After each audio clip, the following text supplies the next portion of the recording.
يا أيها الذين آمنوا إذا تداينتم بدين إلى أجل مسمى فاكتبوه وليكتب بينكم كاتب بالعدل ولا يأب كاتب أن يكتب كما علمه الله فليكتب وليملل الذي عليه الحق وليتق الله ربه ولا يبخس منه شيئا فإن كان الذي عليه الحق سفيها أو ضعيفا أو لا يستطيع أن يمل هو فليملل وليه بالعدل واستشهدوا شهيدين من رجالكم فإن لم يكونا رجلين فرجل وامرأتان ممن ترضون من الشهداء أن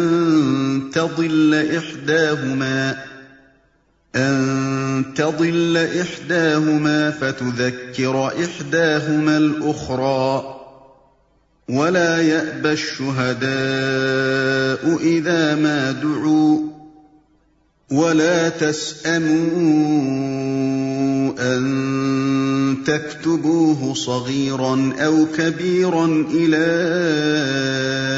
أجله ذلكم أقسط عند الله وأقوم للشهادة وأدنى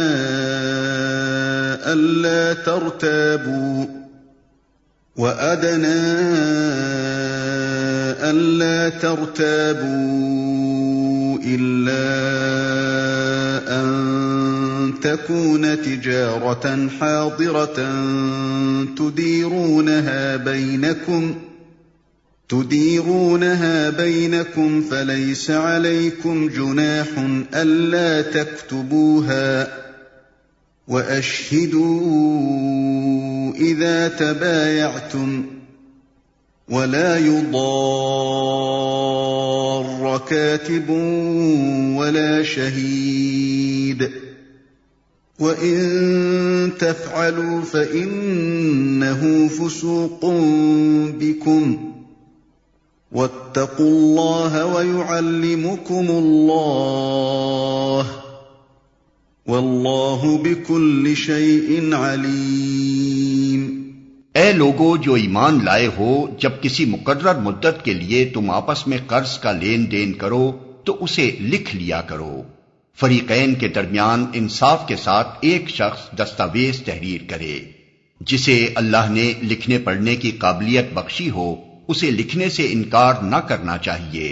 وہ لکھے اور املا وہ شخص کرائے جس پر حق آتا ہے، یعنی قرض لینے والا، اور اسے اللہ اپنے رب سے ڈرنا چاہیے کہ جو معاملہ طے ہوا ہو اس میں کوئی کمی بیشی نہ کرے۔ لیکن اگر قرض لینے والا خود نادان یا ضعیف ہو یا املا نہ کرا سکتا ہو تو اس کا ولی انصاف کے ساتھ املا کرائے۔ پھر اپنے مردوں میں سے 2 آدمیوں کی اس پر گواہی کرا لو، اور اگر 2 مرد نہ ہوں تو 1 مرد اور 2 عورتیں ہوں، تاکہ ایک بھول جائے تو دوسری اسے یاد دلا دے۔ یہ گواہ ایسے لوگوں میں سے ہونے چاہیے جن کی گواہی تمہارے درمیان مقبول ہو۔ گواہوں کو جب گواہ بننے کے لیے کہا جائے تو انہیں انکار نہ کرنا چاہیے۔ معاملہ خواہ چھوٹا ہو یا بڑا، میعاد کی تعیین کے ساتھ اس کی دستاویز لکھوا لینے میں تساہل نہ کرو۔ اللہ کے نزدیک یہ طریقہ تمہارے لیے زیادہ مبنی پر انصاف ہے۔ اس سے شہادت قائم ہونے میں زیادہ سہولت ہوتی ہے اور تمہارے شکوک و شبہات میں مبتلا ہونے کا امکان کم رہ جاتا ہے۔ ہاں، جو تجارتی لین دین دست بدست تم لوگ آپس میں کرتے ہو اس کو نہ لکھا جائے تو کوئی حرج نہیں، مگر تجارتی معاملے طے کرتے وقت گواہ کر لیا کرو۔ کاتب اور گواہ کو ستایا نہ جائے، ایسا کرو گے تو گناہ کا ارتکاب کرو گے۔ اللہ کے غضب سے بچو، وہ تم کو صحیح طریقے عمل کی تعلیم دیتا ہے اور اسے ہر چیز کا علم ہے۔ جب کسی مقرر مدت کے لیے تم آپس میں قرض کا لین دین کرو، اس سے یہ حکم نکلتا ہے کہ قرض کے معاملے میں مدت کی تعین ہونی چاہیے، تو اسے لکھ لیا کرو۔ عموماً دوستوں اور عزیزوں کے درمیان قرض کے معاملات میں دستاویز لکھنے اور گواہیاں لینے کو معیوب اور بے اعتمادی کی دلیل خیال کیا جاتا ہے، لیکن اللہ کا ارشاد یہ ہے کہ قرض اور تجارتی قراردادوں کو تحریر میں لانا چاہیے اور اس پر شہادت ثبت کرا لینی چاہیے تاکہ لوگوں کے درمیان معاملات صاف رہیں۔ حدیث میں آتا ہے کہ 3 قسم کے آدمی ایسے ہیں جو اللہ سے فریاد کرتے ہیں مگر ان کی فریاد سنی نہیں جاتی۔ ایک وہ شخص جس کی بیوی بدخلق ہو اور وہ اس کو طلاق نہ دے، دوسرا وہ شخص جو یتیم کے بالغ ہونے سے پہلے اس کا مال اس کے حوالے کر دے، تیسرا وہ شخص جو کسی کو اپنا مال قرض دے اور اس پر گواہ نہ بنائے۔ پھر اپنے مردوں میں سے 2 آدمیوں کی اس پر گواہی کرا لو۔ یعنی مسلمان مردوں میں سے اس سے معلوم ہوا کہ جہاں گواہ بنانا اختیاری فعل ہو وہاں مسلمان صرف مسلمانوں ہی کو اپنا گواہ بنائیں، البتہ ذمیوں کے گواہ ذمی بھی ہو سکتے ہیں۔ یہ گواہ ایسے لوگوں میں سے ہونے چاہیے جن کی گواہی تمہارے درمیان مقبول ہو۔ مطلب یہ ہے کہ ہر کس و ناقص گواہ ہونے کے لیے موضوع نہیں ہے، بلکہ ایسے لوگوں کو گواہ بنایا جائے جو اپنے اخلاق و دیانت کے لحاظ سے بالعموم لوگوں کے درمیان قابل اعتماد سمجھے جاتے ہوں۔ ہاں، جو تجارتی لین دین دست بدست تم لوگ آپس میں کرتے ہو اس کو نہ لکھا جائے تو کوئی حرج نہیں۔ مطلب یہ ہے کہ اگرچہ روزمرہ کی خرید و فروخت میں بھی معاملہ بے کا تحریر میں آ جانا بہتر ہے، جیسا کہ آج کل کیش میمو لکھنے کا طریقہ رائج ہے، تاہم ایسا کرنا لازم نہیں ہے۔ اسی طرح ہمسایہ تاجر ایک دوسرے سے رات دن جو لین دین کرتے رہتے ہیں اس کو بھی اگر تحریر میں نہ لایا جائے کوئی مذائقہ نہیں۔ کاتب اور گواہ کو ستایا نہ جائے۔ اس کا مطلب یہ بھی ہے کہ کسی شخص کو دستاویز لکھنے یا اس پر گواہ بننے کے لیے مجبور نہ کیا جائے، اور یہ بھی کہ کوئی فریق کاتب یا گواہ کو اس بنا پر نہ ستائے کہ وہ اس کے مفاد کے خلاف صحیح شہادت دیتا ہے۔ وَإِن كُنتُمْ عَلَى سَفَرٍ وَلَمْ تَجِدُوا كَاتِبًا فَرِهَانٌ مَّقْبُوضَةٌ فَإِنْ أَمِنَ بَعْضُكُمْ بَعْضًا فَلْيُؤَدِّ الَّذِي اؤْتُمِنَ أَمَانَتَهُ وَلْيَتَّقِ اللَّهَ رَبَّهُ وَلَا تَكْتُمُوا الشَّهَادَةَ وَمَن يَكْتُمْهَا فَإِنَّهُ آثِمٌ قَلْبُهُ وَاللَّهُ بِمَا تَعْمَلُونَ عَلِيمٌ۔ اگر تم سفر کی حالت میں ہو اور دستاویز لکھنے کے لیے کوئی کاتب نہ ملے تو رہن بالقبض پر معاملہ کرو۔ اگر تم میں سے کوئی شخص دوسرے پر بھروسہ کر کے اس کے ساتھ کوئی معاملہ کرے تو جس پر بھروسہ کیا گیا ہے اسے چاہیے کہ امانت ادا کرے اور اللہ اپنے رب سے ڈرے، اور شہادت ہرگز نہ چھپاؤ۔ جو شہادت چھپاتا ہے اس کا دل گناہ میں آلودہ ہے اور اللہ تمہارے اعمال سے بے خبر نہیں ہے۔ تو رہن بالقبض پر معاملہ کرو۔ یہ مطلب نہیں ہے کہ رہن کا معاملہ صرف سفر ہی میں ہو سکتا ہے، بلکہ ایسی صورت چونکہ زیادہ تر سفر میں پیش آتی ہے اس لیے خاص طور پر اس کا ذکر کر دیا گیا ہے۔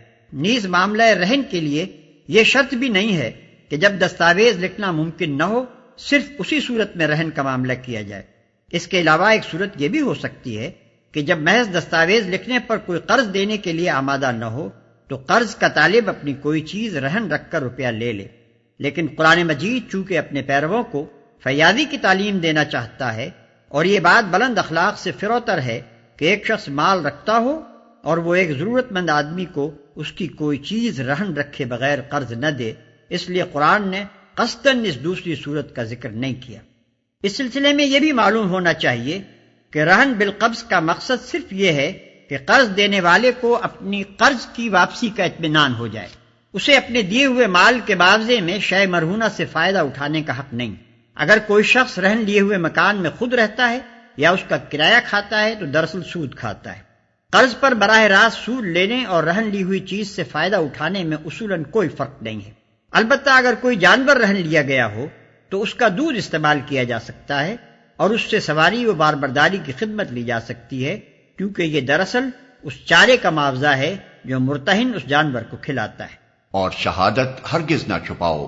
شہادت دینے سے گریز کرنا یا شہادت میں صحیح واقعات کے اظہار سے پرہیز کرنا، دونوں پر شہادت چھپانے کا اطلاق ہوتا ہے۔ لِلَّهِ مَا فِي السَّمَاوَاتِ وَمَا فِي الْأَرْضِ وَإِن تُبْدُوا مَا فِي أَنفُسِكُمْ أَوْ تُخْفُوهُ يُحَاسِبْكُم بِهِ اللَّهُ فَيَغْفِرُ لِمَن يَشَاءُ وَيُعَذِّبُ مَن يَشَاءُ وَاللَّهُ عَلَى كُلِّ شَيْءٍ قَدِيرٌ۔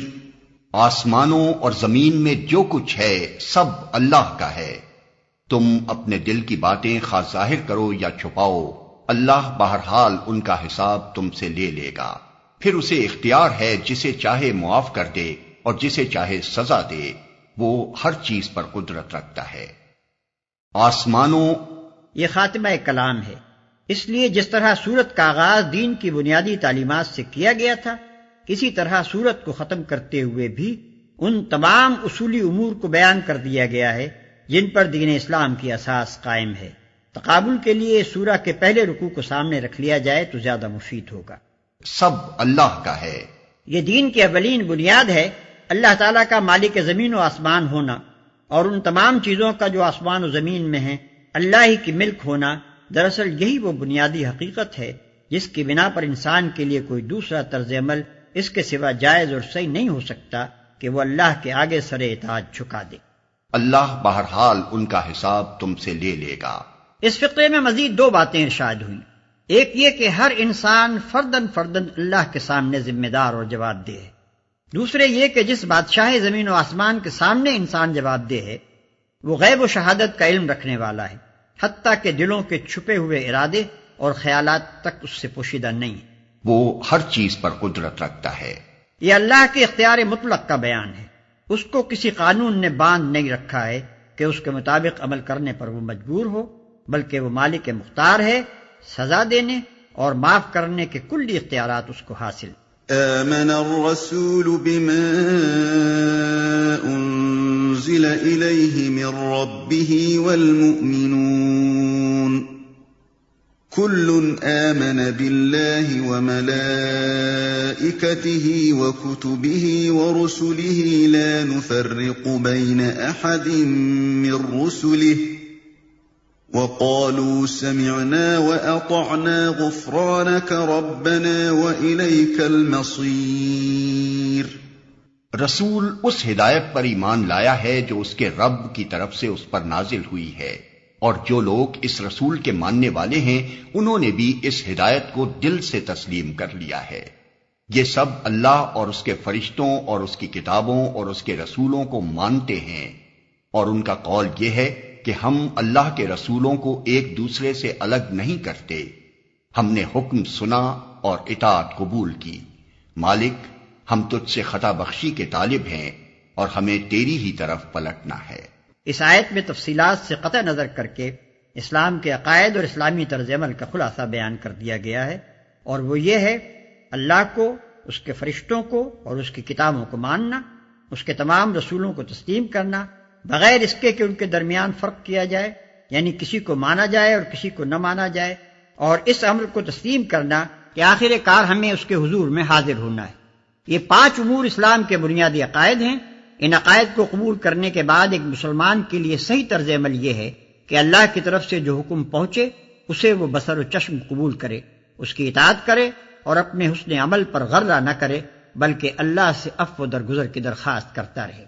لا يكلف الله نفسا الا وسعها لها ما كسبت وعليها ما اكتسبت ربنا لا تؤاخذنا إن نسينا أو أخطأنا ربنا ولا تحمل علينا إصرا كما حملته على الذين من قبلنا ربنا ولا تحملنا ما لا طاقة لنا به واعف عنا واغفر لنا وارحمنا أنت مولانا فانصرنا على القوم الكافرين۔